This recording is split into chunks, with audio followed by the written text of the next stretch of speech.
Hi, Grace. Guy and I Hi. are missing you so much that we thought that maybe we'd read you a bedtime story tonight. So we picked out one of this book. It's called Snow Riders. And it was actually Bree's favorite book when she was a little girl about your age. I had to read it to her every single night. So we thought that we would read the story to you, and I hope you enjoy it. Okay? I'm going to hold it up. It was almost bedtime. Matthew was already in his pajamas. His sister Molly was busy drawing. It's snowing, Matthew exclaimed.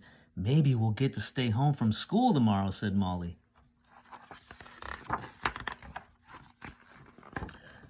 That's right. By morning, the neighborhood was buried in white. School was canceled. Molly and Matthew could hardly wait to go outside. Molly rushed out into the yard and started rolling a snowball.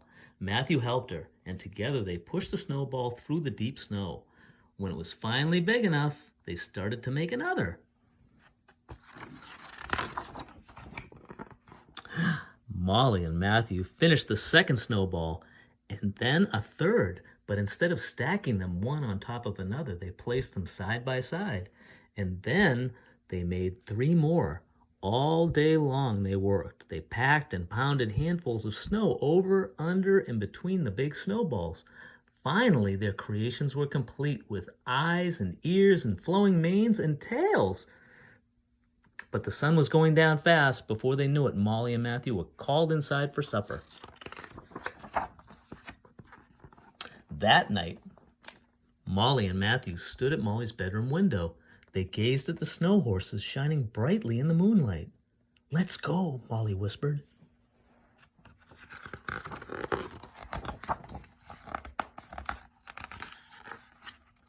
Oh.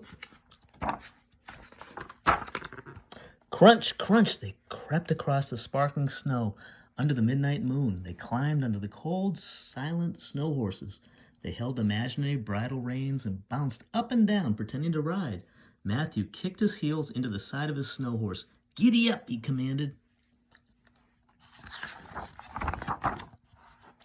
Suddenly, the snow horse swung its head around. It whinnied and flashed a bright, shiny eye. Shiny. Then Molly's horse shook its head and tail. Powerful long legs unfolded, and with a rumble, the giant horses heaved themselves upward. The horses pranced in place, then cantered out of the yard. Molly and Matthew grabbed locks of mane and squeezed their legs tight against the horses' sides. The horses splashed across the icy stream and through the woods into a wide open field. Then the horses started to race. Ears back, necks flat, they charged into a full gallop, tearing across the field at lightning speed. Molly and Matthew held on tight, their faces tingled from the icy wind and the flying snow. Suddenly, Molly saw something at the end of the field. It was a fence. Molly held her breath as her horse perked its ears and collected its stride. Then her horse tucked up its knees and jumped the fence clean. Lean forward, Molly shouted back at Matthew, and don't look down. Matthew leaned forward, his face into the wind. His horse jumped high into the air and cleared the fence. The horses galloped on. They crossed another open field and headed up a steep hill. Finally, the horses slowed down to rest. Molly and Matthew looked out over the valley and up the starry sky. They listened for a long time to the quiet of the night. The familiar sound of the train whistle drifted up the hill. Is that the morning train? Asked Matthew. The horses turned and started walking down the hill. The moon lit the way to Molly and Matthew's front yard. The horses were warm and steam rose from their backs. They stood very still with their heads held high. As the riders slid off, Molly and Matthew lingered a moment, stroking and patting the horses. Then they turned away and slipped quietly back into the house.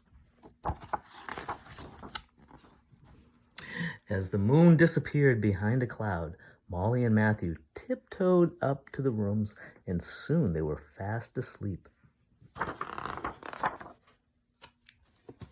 The end. Whoa, That was pretty. Well, I hope you enjoyed that story.